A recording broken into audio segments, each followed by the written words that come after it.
Welcome, Pewter Report readers, viewers, and listeners to a brand new edition of the Pewter Report podcast, energized by Celsius. It is a Tuesday edition of the show where we are going to talk further about our experience at the 2023 NFL Combine with a specificity, got that word right, on the defensive side of the football. That's right, we're talking about cornerback, safeties, D-line, edge, and inside linebacker, and who fits with the Bucs and who the Bucs were talking to formally at the NFL Combine. I'm your host, Matt Matera. Joined with me is my co-host and the face that runs the place at pewterreport.com, the man that was writing and reporting about the release of Donovan Smith, which happened today, but he was talking about it a week beforehand because Pewter Report's always up on the news. It is Scott Reynolds. Scott, how are you? Doing good, Matt. We're talking about defense today. It's my love. I love the defensive side of the ball. Not that I don't like offense, because you have to have points to win games, although they can come on pick sixes and scooping scores and safeties. But I like defense. I've always gravitated towards that. And we certainly saw that the Buccaneers interviewed quite a few people, right, from the defensive side of the ball. And one of those guys is that player right there, Alabama safety Brian Branch. Now, we just came out with our Pewter Report 7-round Bucs mock draft 3.0. I'm going to put that in the chat. We're going to dedicate tomorrow's show to kind of breaking down and giving some in-depth analysis on the mock drafts. We're not going to be really talking about that much today, but I'll put that in the chat for you there. But yes, Brian Branch, spoiler alert, he is the Bucs' first-round pick in our latest mock draft. And I got to tell you, Matt, one of the things that we learned that was super important from the Combine was the fact that from the defensive side, that Todd Bowles plans on moving Antoine Winfield to safety, back to the safety position, not just in base defense, but also in nickel defense. That was a change from what happened last year when essentially Antoine Winfield became the nickel corner in the slot. You asked the question, Matt, and we got the answer. And it looks like that they'll be looking for a new nickel corner. And interestingly enough, we'll start right there with Brian Branch. This is a player that played an awful lot of games in the slot. Probably, actually, he did play more in the slot than any other position. Played in the box some, a little bit in deep, but really he was that slot defender. So having a player like Brian Branch, who was one of the formal interviews, this guy can do it all. I saw it firsthand against my Kansas State Wildcats when Alabama destroyed us in the Cotton Bowl. There he is getting a sack. He had a sack in that game, 1 of 3 this year. He had a safety, or I should say an interception, as well as 12 tackles in the game, 11 solo. So he was a one-man wrecking crew in the game for the Crimson Tide. And it's interesting, Matt, because he was projected to go a little bit before number 19, but he didn't really run the fastest 40-yard dash time, and that could cause him to slide down to Tampa Bay's benefit. Yeah, he really didn't. He ran a 4.58 40-yard dash, had a 34.5 vertical, a 10.5 long jump, and only had 14 reps on the bench press. You compare that to some of the other guys at the safety position. You know, Sidney Brown had 23 reps, ran a 4.47. Yeah. Jamie Robinson ran a 4.5, had 23 reps. So, you know what? They say some people aren't great test takers, and, you know, you find knowledge in other ways. And Brian Branch, I still think, is a very suitable defensive back and definitely on the Bucs' radar. But, you know, those numbers weren't the most fantastic. And obviously this all comes into play with Antoine Winfield Jr., who you just talked about. When I asked Todd Bowles about that, I really just want to know with Antoine Winfield Jr., because he is a very talented safety in this league. So I want to know what's next for him. Like, how does he get to the next level? What does Todd Bowles want to see in him? And Todd went out of his way to say, we want to keep him at the free safety, where I think, even though it's so early in his career, we saw the best version of Antoine Winfield Jr., which is why it's so exciting having a prospect such as Branch. I mean, it's tough for a safety to really take over a game, whether it's at the collegiate level or the NFL level. Yeah. And he did that on a couple of occasions. You mentioned the Kansas State game, which you were watching firsthand. the Bucs need a guy that can play in the slot, and they want someone that can make tackles. They want someone that can kind of like really be all over the field. So Antoine Winfield Jr. can kind of be the superhero that he is, one of the Avengers that he is on the Bucs defense in his best role, which is at free safety. So Branch is going to be very sought after, but not the most ideal combine numbers. And you know what? Right. I think that's okay.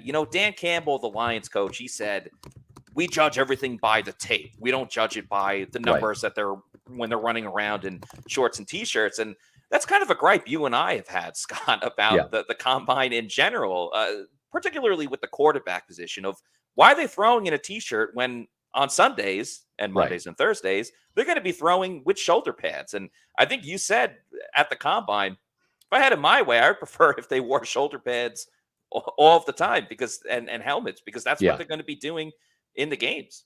Yeah, for sure. And let's not forget, right? Todd Bowles is a safety at heart, right? That's where he played in the NFL with Washington for close to a decade. Yeah. And the Buccaneers almost drafted Lewis Seen out of Georgia, safety, in the first round last year, right? They had a chance to either get Seen or Logan Hall, the defensive tackle from Houston, and they traded back and they allowed Minnesota to take Seen.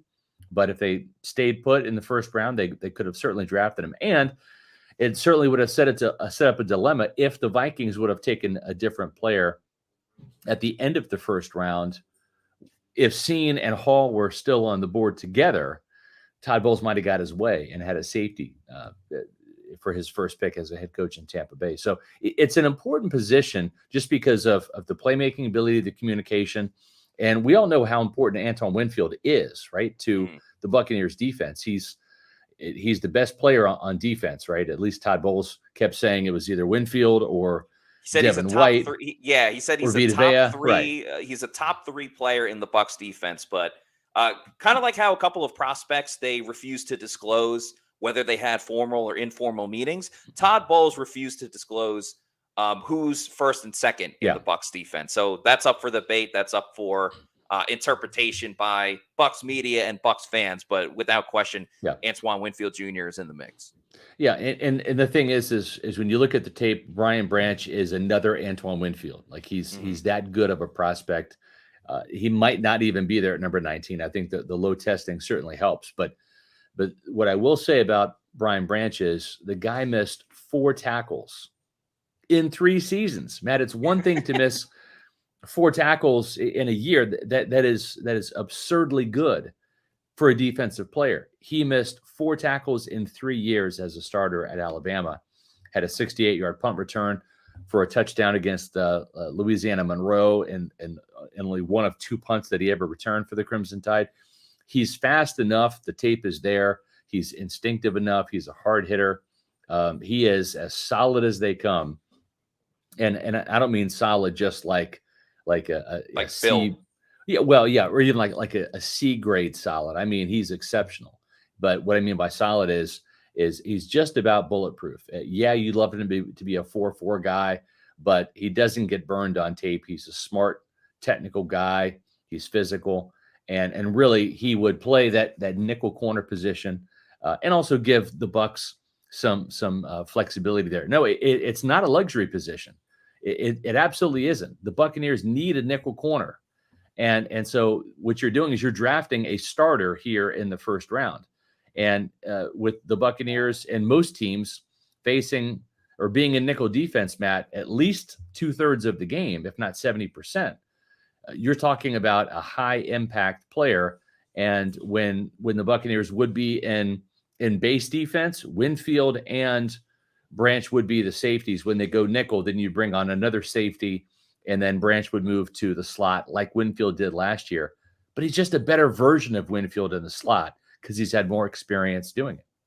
And I think this will help out Antoine Winfield Jr. so much. And we're talking hypothetically, of course. Yeah. It's not a guarantee that Brian Branch is coming to the Tampa Bay Buccaneers, but it's an exciting idea that is still a possibility. And I just think keeping Antoine Winfield Jr. in the back, health-wise, it will help him a ton.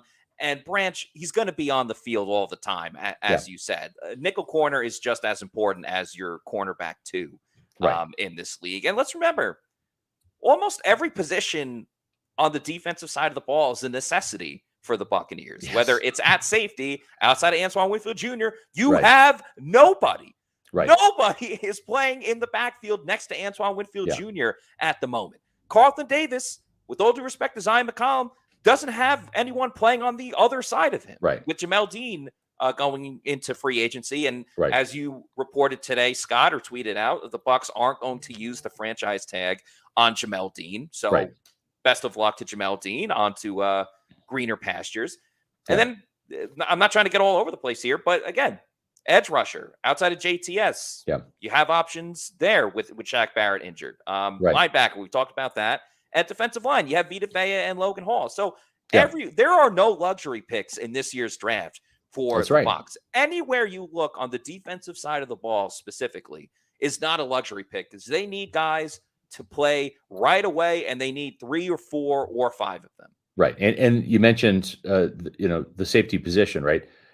You've got Antoine Winfield and Nolan Turner. Those are the only 2 safeties on the roster right now, right?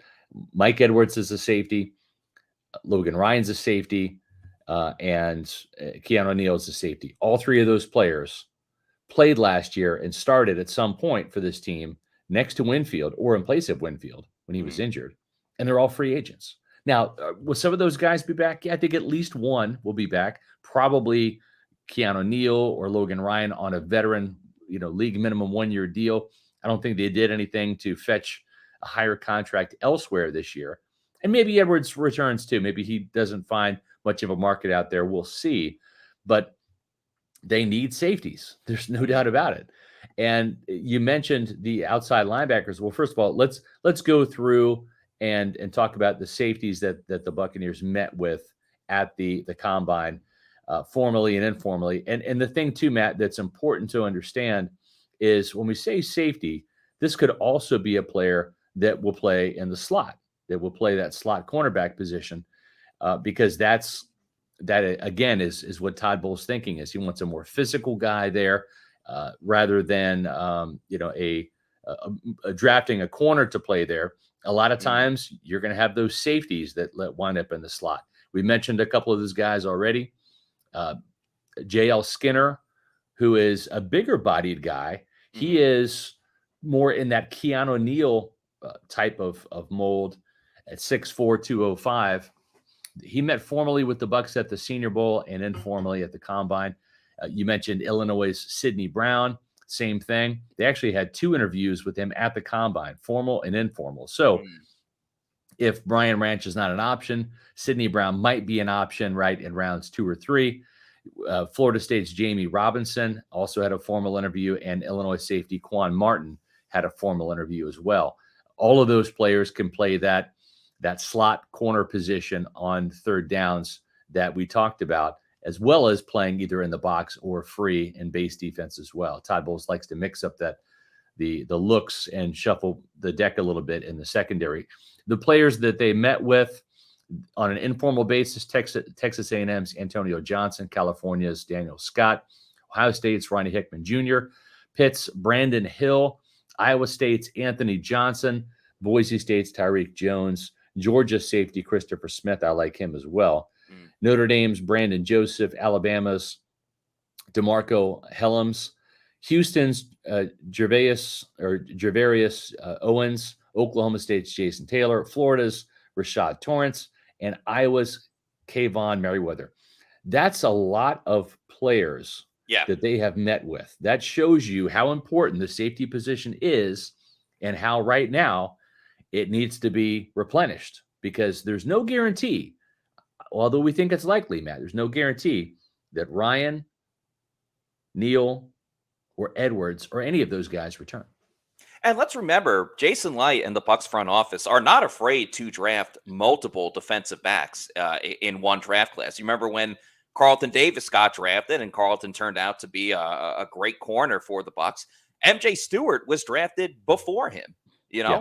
Sean Murphy Bunting was drafted with Mike Edwards and Jamel Dean, of course. So Jason Licht really does like to flood the position for sure. a couple of the numbers from the combine for the formal guys. Sidney Brown, I had mentioned before, ran a 4.47, a 40.5 vertical, and 10 and 10 for the broad jump and 23 reps. Jamie Robinson ran a 4.5, had 33.5 in the vertical, a 9.8 on the broad jump, and had 23 reps. And Martin, out of Illinois, ran a 4.46, had a 44 vertical and 11.1 broad jump, and had 15 reps. Another guy we mentioned at the end, Kayvon Merriweather. He was a guy that obviously was at the Senior Bowl along with his fellow Iowa Hawkeye, Riley Moss, someone that was playing in the slot. And Merriweather actually is training in Tampa at the moment, as do a lot of prospects. I know Deuce Vaughn is out of Kansas State, Julius Brents as well. So you do have guys that train in Tampa in the offseason. But if you want to check out a video on our social media, talking about the training in the city of Tampa, what they think there, it's a little fun video out there for you to watch. But going back to these formal guys, Sidney Brown, he talked a lot about the physicality of the game and just being willing to take a risk. And he had a line. He had a line talking about, if you think too much, the play's already done. Like, you can't hesitate at all. You cannot have hesitation. So I like the mentality that Sidney Brown brings into it for sure. Jamie Robinson, another player that was at the Senior Bowl, I thought did a really good job. He's a confident player. He's very athletic. He'll make some hard hits out there.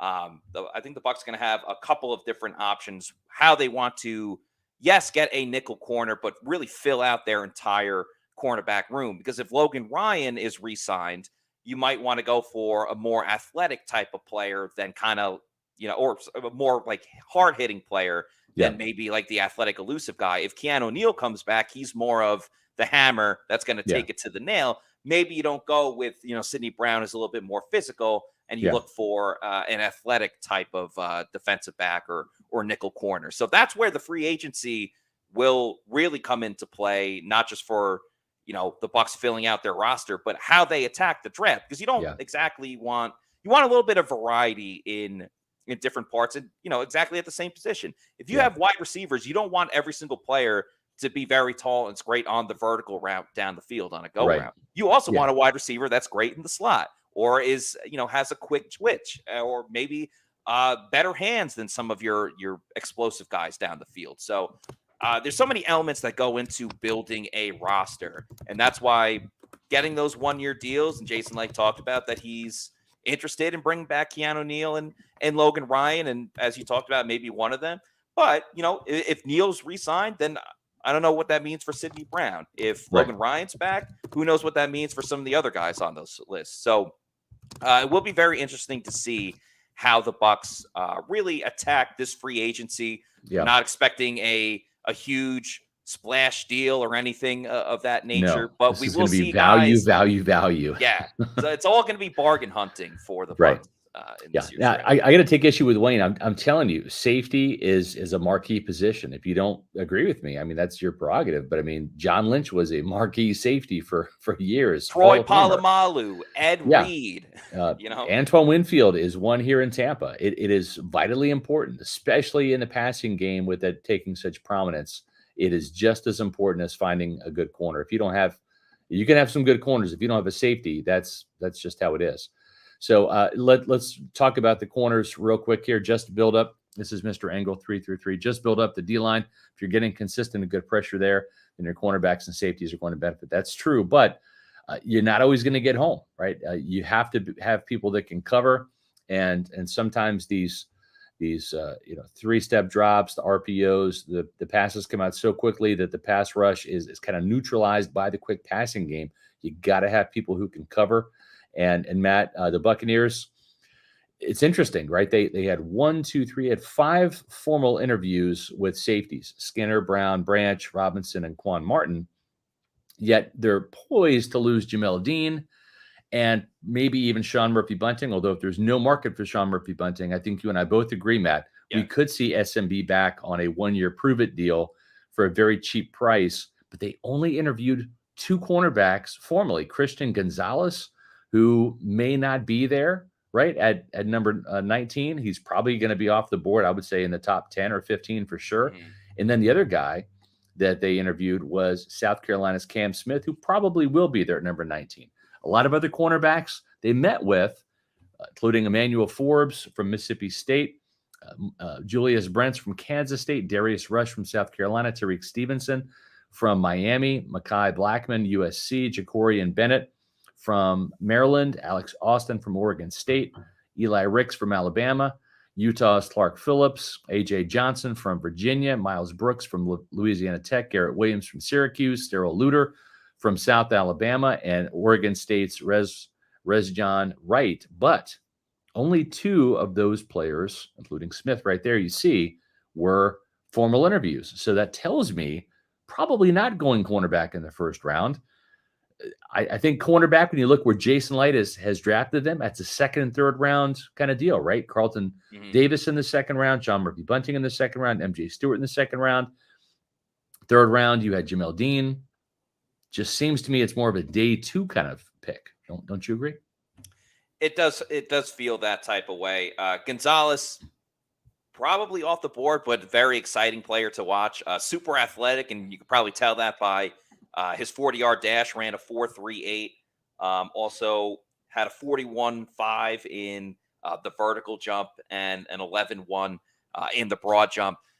The write-up on him is he is crazy athletic, and the Bucs are always looking for that type of player, just especially for Todd Bowles. Let's remember, not just because he was a defensive back when he played in the NFL. Yeah.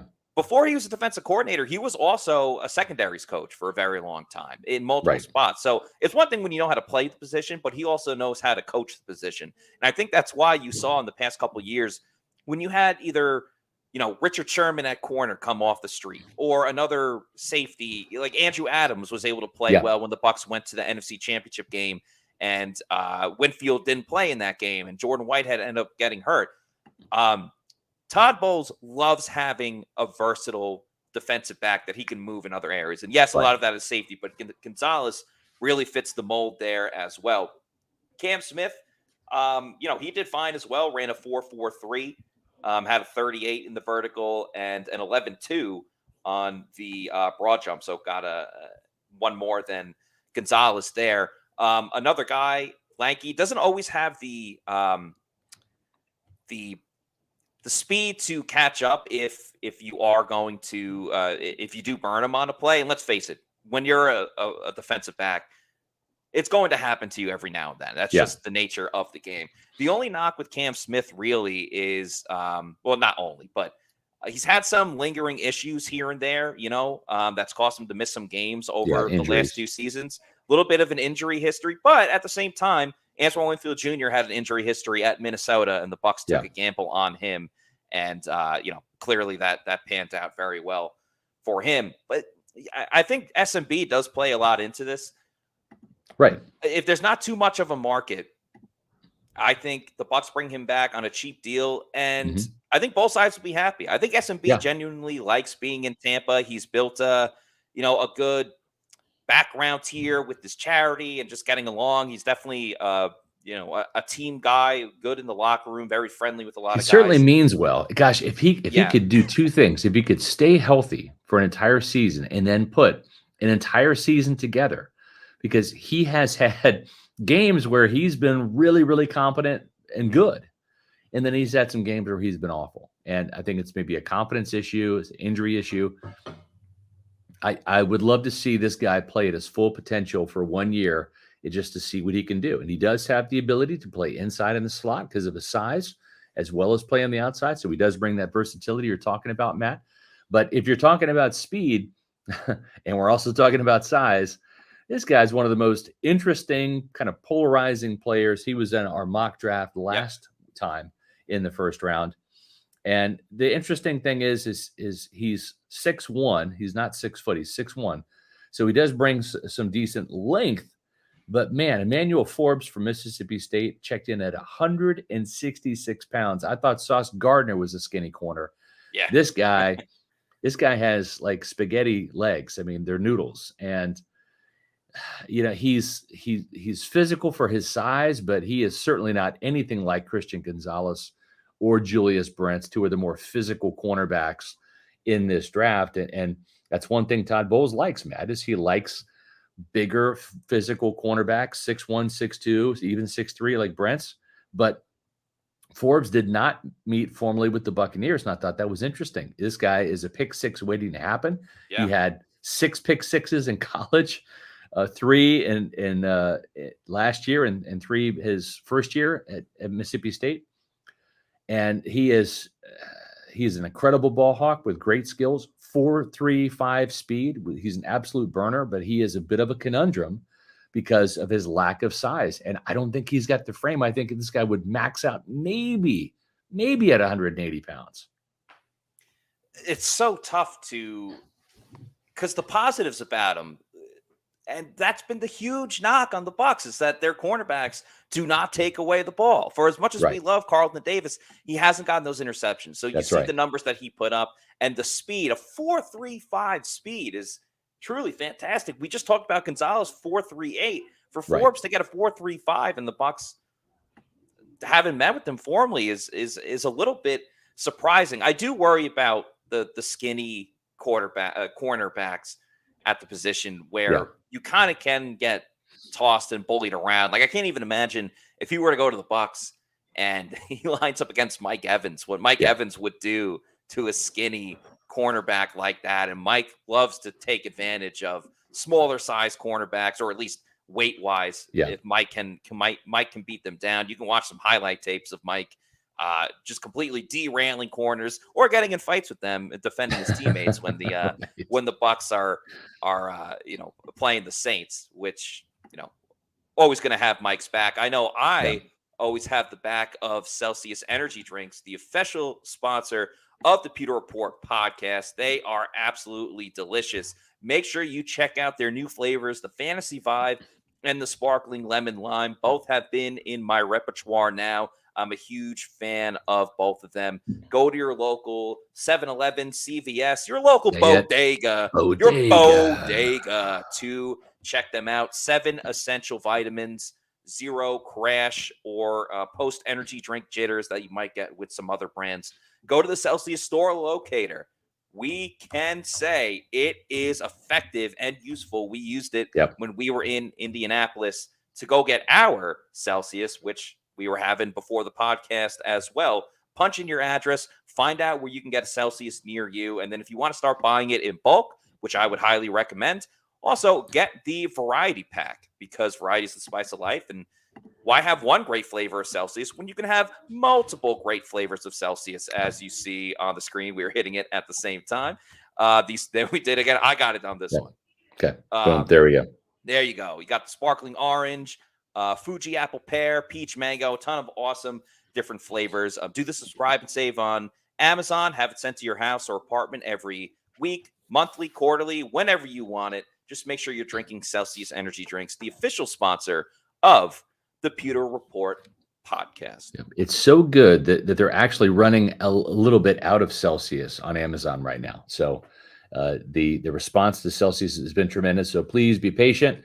If you don't find your favorite flavors on Amazon right now, do that store locator and find them locally near you. So the cornerback position, Matt, we kind of think day 2, day 3, maybe if the right safety is there in the first round, you grab a starter there.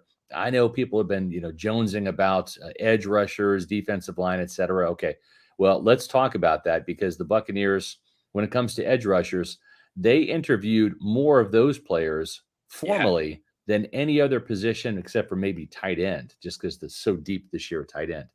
So when you look at the players that they interviewed from the combine, you had Felix Anudike-Uzomah from Kansas State, probably a late first, early second round player. He is the player didn't test at the combine, decided to wait for his pro day. I saw this guy every single game because I'm a K-Stater, and he has got legit bend. He can get around the corner. He would be a fantastic fit. We've had him in one of our mock drafts before. And another player from the Big 12 was Will McDonald. This is a player who really has an interesting situation because he was a 5th-year senior, and he's already 25 years old, Matt. He and Hendon Hooker, like, they're both 25, right? So they're not the classic, 21, 22-year-old guy coming out of college. So he's 25, and you have to kind of weigh that when you're looking at his ability to play and how long is he going to be effective, right? Because if is he have 5 years in his NFL career, then he's 30, and then is he done, right? So do you take a chance on someone like him, or do you go for somebody younger who's 21, like Felix Anudike-Uzomah, who was the Big 12 Defensive Player of the Year? So there's some questions there, right? And then you look at Isaiah McGuire. Both those players I mentioned, McDonald and Felix Anudike-Uzomah, those are probably going to be second-round players. If you're looking a little bit later, then you're probably looking at Isaiah McGuire from Missouri. He's a player that is more of a power player, a little bit bigger than the 255-pound Udike-Uzomah, and about 20 pounds heavier than Will McDonald, who's closer to 235, 240. But I like their games. I think the Buccaneers did a good job, and talking to those players, they fit what they're looking for from an outside linebacker perspective. Another player that I'm high on is Derek Hall from Auburn. That's another player that got a formal interview. Hall he looks the part. We know that Jason Licht likes Auburn defensive players. You look at Carlton Davis and Jamel Dean and KJ Britt, right? So he's yet another option for the Buccaneers as a pass rusher.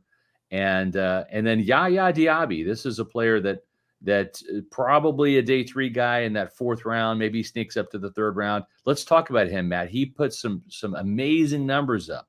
And the thing is when I interviewed Yaya Diaby to find out if he met with the Bucs formally, which he did, he told me, he's like, just wait, I'm going to surprise y'all. Like, y'all are sleeping on me. I'm telling you, I'm going to blow up. I mean, he was very, very positive and upbeat about his prospects to blow up at the combine. And Matt, he did.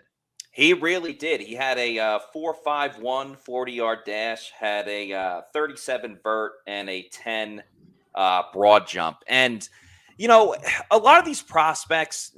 He did that, by the way. It's 6'3", 263. Yeah, so that's the thing. It's like his numbers are almost comparable to some of like the safeties and the cornerbacks, except he's so much larger and and weighs a lot more. And a lot of these prospects, they're still kids for the most part, with the exception of a couple of the 25-year-olds. And this is their first time in front of cameras and microphones and all of these big interviews. Not every college player has all these big showcases in front of them. And, some guys are cool, calm, and collected. Others are a little like short answered, and maybe they're nervous. And I totally understand. I don't really knock any of them for it. But Yaya Diaby was smiling the whole time. Yes. He was ready to go. And maybe he was feeling it after he had a really good Senior Bowl, where I think he won like a lot of his one-on-one matchups and looked pretty good, both in the game and during the practice week. And I think the practice week is even more important than the game. But he's a guy that you can get him in a little bit of a later round. There are some big names on the board.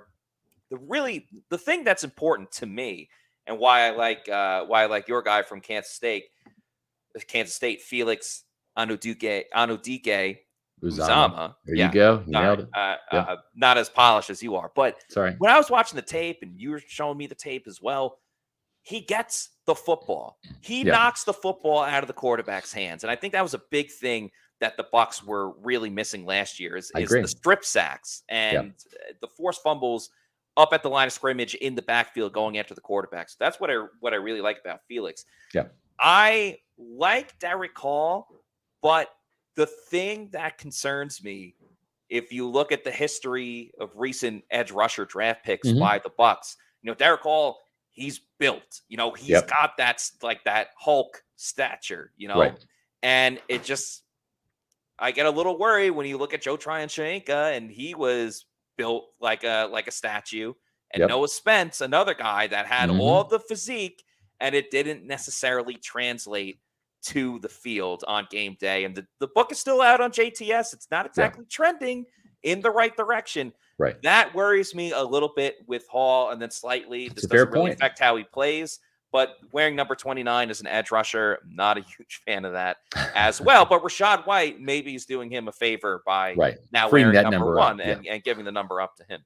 Exactly. No, fair points for sure. It just seems to me that we talked about cornerback, edge rusher, probably in that day 2, right? That second, third round is where the bulk of those players that they met with are going to fall. Now, there's a couple of other edge rushers that they had informals with. Isaiah Land from Florida A&M, Colby Wooden from Auburn, Ocean Mathis from Nebraska, Robert Beal Jr. from Georgia, Auburn's the other guy, Iko Leota. Yep. Kansas's Lonnie Phelps, North Carolina's Noah Taylor, TCU's Dylan Horton, Tennessee's Byron Young, Kansas's, or actually, I said Lonnie Phelps, Oregon's DJ Johnson. Those are the other players that they named. So what's interesting is players not named mean they have not had any interview with them, whether it's formally or informally. And there's a certain body type, right, that the Buccaneers are ignoring. Zach Harrison from Ohio State, Mike Morris from Michigan, Lucas Van Ness from Iowa. Those are bigger, more physical, not as fast, bendy, athletic type guys that they're looking for. And so they're looking for kind of those players that are more similar to Shaq Barrett, Joe Tryon-Shoyinka, that are fast, athletic speed rushers. And I think that's the direction that the Buccaneers are going to go. So we've talked about corner, safeties, and edge rushers. So again, if I had to bet, probably going to be edge rusher, cornerback, and on day 2 with the Buccaneers picks. But if I'm going to do any betting in general, Matt, where am I going to do it at? You are going to do it at mybookie.ag. That's right. Listen, we're in March now. Make March Madness a moneymaker with MyBookie. That's right. March Madness starts like in about a week or so, right? Yeah. We've got the college basketball conference tournaments starting next week, and then March Madness right afterwards. Getting started with MyBookie is easy. Visit MyBookie online, use the promo code Pewter, and receive a deposit bonus up to $1,000. Grab your extra funds now, and for a limited time, claim a free entry into the $150,000 MyBookie Madness bracket contest for a chance at big money. If you're the type of guy who likes to fill out multiple brackets to gain an advantage, you can do that too on MyBookie. The price of entry is less than the cost of an Uber ride, all for a shot at a life-changing amount of money. With so many brands to choose from, you need a platform that makes it simple to bet and win like MyBookie. Folks, whether it's baseball starting up, college basketball, NBA, NHL, UCF, UFC fights. I mean, golf. There's if there's a sport out there, go to MyBookie because you can bet anything, anytime, anywhere with MyBookie, and use that promo code Pewter to get up to $1,000 in your first deposit bonus. I'm very excited for March Madness coming up. You got the conference tournaments going on right now. Hopefully Kansas State can take another conference championship, both in football. One player we didn't mention in those edge rushers is Nolan Smith. The Bucs did have a formal interview with him. I don't know that he is their type of guy. I'm just going to say that. So. But he did run a 4.39 in the 40. He did. He's fast. The production is just not there. And listen, I watched a ton of Georgia. My wife Ashley's from Georgia. I'm a big Bulldogs fan. In addition to Kansas State, my alma mater, I've watched just about every single Georgia game over the last 3 years. And Trayvon Walker was a guy that has all the physical tools, the athletic ability. Went in the top 5 last year, top 3. And where's the production? At some point in time, you got to produce on the field. You have that athleticism has to transfer into production. And I think he had 11.5 career sacks. Nolan Smith did, and of course this year was cut short a little bit due to that injury. But I think the Bucs would pass on Nolan Smith if he was there at 19. Could be the case. We'll see if he even really gets there. But let's move over to inside linebacker now. Yep. An interesting situation with inside linebacker because again, Levante David is available in free agency. This hasn't been touted as the most ideal inside linebacker draft class. So the Bucs only had 2 formal meetings with inside linebackers. That was Arkansas's Drew Sanders and Indiana's Cam Jones. And then informally, they met with Pittsburgh inside linebacker Servassier Dennis, North Carolina State's Isaiah Moore, TCU's D. Winters, Ventrell Miller out of Florida, Shaka Hayward from Duke, and Owen Papoe from Auburn. They did not meet with Trenton Simpson, which I thought was a little surprising. DeMarvion Overshown was someone at the Senior Bowl that I thought did pretty well, especially early on in the week. Ivan Pace Jr. out of Cincinnati and Jack Campbell from Iowa, all players that they did not meet with. As Tom says, would love Drew Sanders. Dude brings the heat.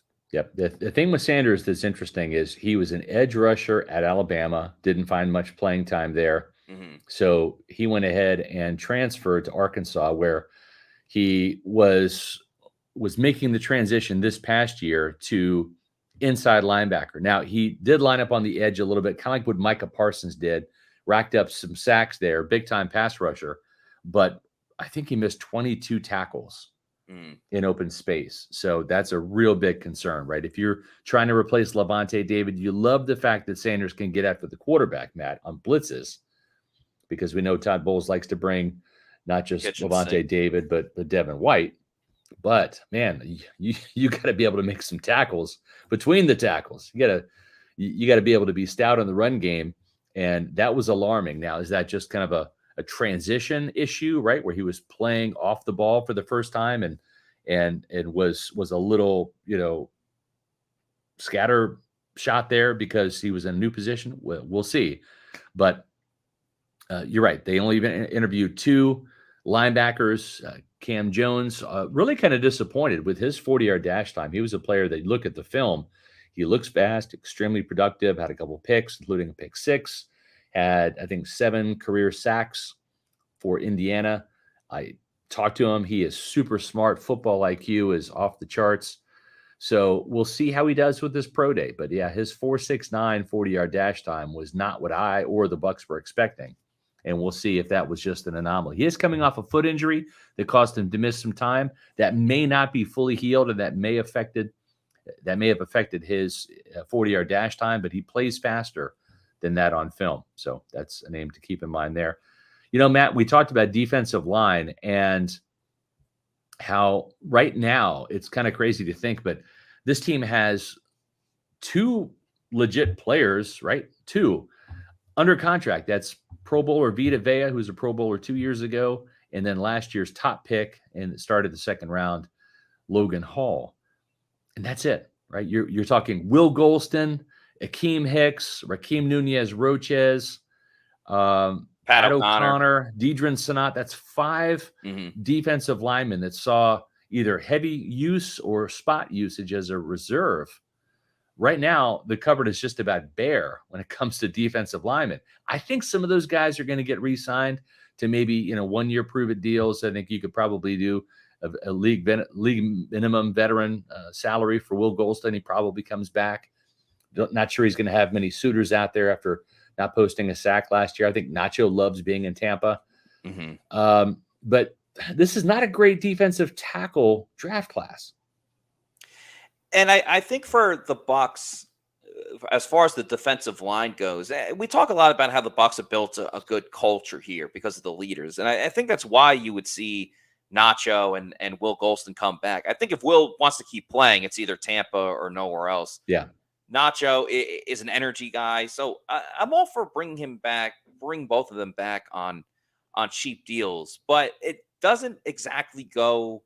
It goes with the mind frame that Jason Licht in the front office has with, we're going to be bargain hunting and we're going to look for like the best deals. We're going to be looking for value. Value was like the key word with a lot that they had to say in the at the combine when we spoke to them in Indy. Where it doesn't stay on the same course of what Jason Licht was saying was that they want to get faster and they want to get younger. Right. You're not getting any younger by bringing Will Golston back. That's right. Same with Nacho. And you're not getting faster. You might stay the same amount of speed, but you're certainly not getting faster. Now, if you have a more bulked up and a more experienced Logan Hall, maybe that kind of fits into everything. And it's like, all right, well, we have the puzzle set. It's just this one piece needs to fit in a little bit more than it already does with Logan Hall.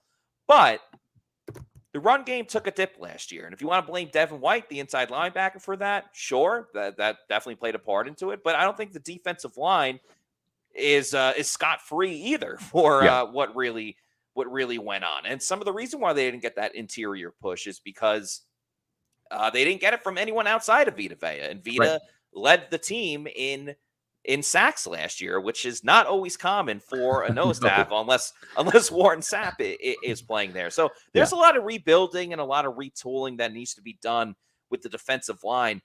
Just don't know if you're going to get it through the draft. I think seeing these formal interviews is very telling. And it's not the end all be all, but it's very telling when only Zach Pickens is the one guy that they've met formally. You know, sure, maybe it's not the best class. Sometimes you fall in love with certain guys. Maybe you have a late round player that you're really into. The Bucs don't see it that way, or at least that's the idea or the frame of mind that we're kind of getting from these meetings and talking to them. It's a really weird spot that the Bucs are in, specifically at defensive tackle, given that they have so many other places to address. So I don't even see D tackle until maybe like day 3, unless they really are in love with someone. And that's probably where Pickens is a 4th or 5th rounder, right? So I agree with you. Mazi Smith was not interviewed. They did not interview Gervin Dexter or Wisconsin's Keanu Benton. They did have informal interviews with Clemson's KJ Henry, of course, the Northwestern kid Tomi Adebaware. He's a athletic kind of freakish guy, right? He ran ridiculous 40-yard dash and had just tested off the charts, but he's 6'1", 6'2", 280 pounds, and so he's maxed out too. We saw him at the Senior Bowl. He was great at the Senior Bowl. Double A. We kept calling him Double A. I really enjoyed what I saw there. But you really brought up a great point that he's not going to get any bigger. You know, he's pretty wide already. He's not going to get any bigger. He's not getting taller, and he's already a shorter defensive lineman. You sort of have that in Deidrin Senat already, and Deidrin Senat wouldn't surprise me at all if he's back, but he's a fifth string defensive lineman, so I don't know if that's the route that they want to go. Yeah. And the other thing too is Kalijah Cansey from Pittsburgh didn't interview him. These guys just are not fits for Todd Bowles' defense, right? So the Buccaneers, you only have 45 formal interviews that you can do at the combine. They're not going to burn them on players that are not scheme fits. So those are a couple of undersized tackles. They did interview Double A, but I don't think they're going to go in that direction. The other guys they talked to, Keandre Coburn from Texas, who's a bigger nose tackle type, West Virginia's Dante Stills, Alabama's DJ Dale, and Clemson's KJ Henry. Those are pretty much all day 3 guys. So it just kind of tells you where the Buccaneers are going to put their priority. Defensive linemen, if they pick them, and we've seen Jason Licht draft several defensive tackles, Matt, on day 3 late. Yep. None of them have really panned out, but that's where he's spent some draft picks. And it looks like that's going to be the case again. This is not a good defensive tackle draft class. So we talked about defensive line. We've talked about edge rushers, linebackers, cornerbacks, and safeties. That pretty much concludes the defensive players there. Again, some of these players, I think the Buccaneers are going to end up being, draft picks. If you've read our mock draft, which we're going to go into in depth more tomorrow. That's going to be kind of the focus of the show and getting your thoughts on that, Pewter people. But Brian Branch is in the 1st round. Julius Brents from Kansas State is in round 3. There's a defensive player, Yaya Diaby's in the 5th round. Cam Jones is also in the 5th round. We give the Buccaneers the compensatory pick that they're going to end up getting. And those are the defensive players that are in the latest mock draft. All of them have had either formals and informals with the Buccaneers. So, and no, I'm not being a Kansas State homer. I'm telling you, if Julius Brents, Matt, if he went to KU, I'd be saying had the biggest wingspan in combine history. He's a pterodactyl. I mean, if you're a coach like Todd Bowles who loves big corners, this guy is physically in the mold of Richard Sherman. It's that massive in terms of his wingspan. So No K-State bias there. I will not tout K-State players unless I think they're absolutely good. And I'm telling you, Felix Anudike Uzama and Julius Brents, those are two players from K-State I would not mind having in the Buccaneers because they're damn good football players. And the reason that the Bucs are, in the spot they're in, talking about value picks when it comes to free agency is because they don't have a lot of money right now in the salary cap. But if you have money and you want to invest and spend it and want to know how to manage it wisely, you best be doing it at A Muni Financial. At A Muni Financial, we help you live in the now. Congratulations. We're so happy for you. Thank you. And even though the now may feel very different, you still need to plan for the future. How's retirement treating you? Oh, just fantastic. I know I say it all the time, but you really got to come up to Colorado. Let's do it. All right. Yeah. We can help you develop that plan to keep you on track so you can still prepare for tomorrow, today. A Muni Financial. Plan ahead, stay ahead. Well, we weren't out in Colorado, but Matt and I and Bailey Adams, we were in Indianapolis, pretty darn close. And next time we go to Colorado, I'm going to be thinking about a Muni Financial. Maybe I'll retire out there. My aunt and uncle have retired out there. It's a beautiful state. Cool. But whether you're going to retire in Florida or Colorado or wherever across the country or across the world, you need to have a plan. And that's where Muni Financial comes in. They want to help you plan ahead and stay ahead when it comes to things like legacy planning, brokerage and advisory services, your retirement accounts, college savings accounts for the kids. They also specialize in insurance services as well. They've got over 40 years of experience here in the Tampa Bay area. But the great thing is they serve clients across the country, and they've been doing so since 1980. So whether you are in Kansas or Colorado or California or Oregon or New York and New Jersey or the great state of Florida, wherever you are across this country, give a Muni Financial a call. Find out about what they can do for you to help plan ahead and stay ahead. Give them a call at 1-800-868-6864. I have most of my financial investments with the Muni Financial, so I can speak from experience, or visit them on the web at amuni.com. And if you are not already doing so, please like and subscribe to our social media at Pewter Report on Facebook, Twitter, and Instagram. If you're a fan of this podcast, which I hope that you are, if you're watching right now, please like and subscribe. Get those numbers up to our YouTube channel, Pewter Report TV. Helps us with our algorithm, helps us, get some more content out to not just Bucs fans, but NFL fans. I mean, no one crushes the NFL draft like PewterReport.com.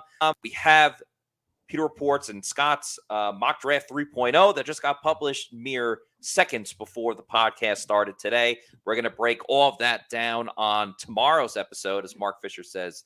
Bea, White, Winfield, Whitehead, Hall, so many defensive picks lately. How are we so bare? Well, when you draft pretty good players, and Logan Hall, still very early, but when you draft good players, other teams want them when it comes to free agency, and you can only keep on to so many players because of the salary cap, and that's kind of why the Bucs. And Mark, the thing is you mentioned those players. Vea's still on the team, got a contract extension. Devin White's in the 5th year of his contract. He's in the 5th year option window. He's going to get a contract extension. The same for Winfield, right? So they're keeping those guys. Whitehead got his big deal last year. Can't keep them all. And then Hall, he'll be counted on to start as he gets bigger this offseason next to Vita Vea. And Joe Tryon-Shoyinka, also in a big year. Not a contract year for him yet, but an important year 3. So they have some draft picks they've invested on the defensive side, but they're going to have to continue to do that. Make sure that you stay tuned to pewterreport.com for all of our Bucs coverage as free agency comes. And we're getting ready for that this weekend. It's right around the corner. And as Matt mentioned, we've got a big show tomorrow, which is our Bucs mock draft. Matt is going to be going through all of the picks 1 through 7. And we even this year included the 5th and 7th compensatory round picks as well. The Bucs are expected to get 2 more picks, so we went ahead and gave it to them. So they have picks in rounds 1, 2, 3, 2 picks in the 5th round, a pick in the 6th, and then 2 picks in the 7th. So the Buccaneers have several picks to draft some more defensive players that they might lose in free agency. So stay tuned for tomorrow's show. What time is that, Matt? We're doing 7 o'clock tomorrow? Yep, it's going to be prime time. It's going to be at 7 p.m. So will Thursday's show at 7, where we'll talk a little bit more about the outlook of the NFC South. But until then, For Scott Reynolds, I'm Matt Matera saying thanks everybody for watching, and we'll see you tomorrow at 7 p.m. for another edition of the Pewter Report podcast. Peace out. Out.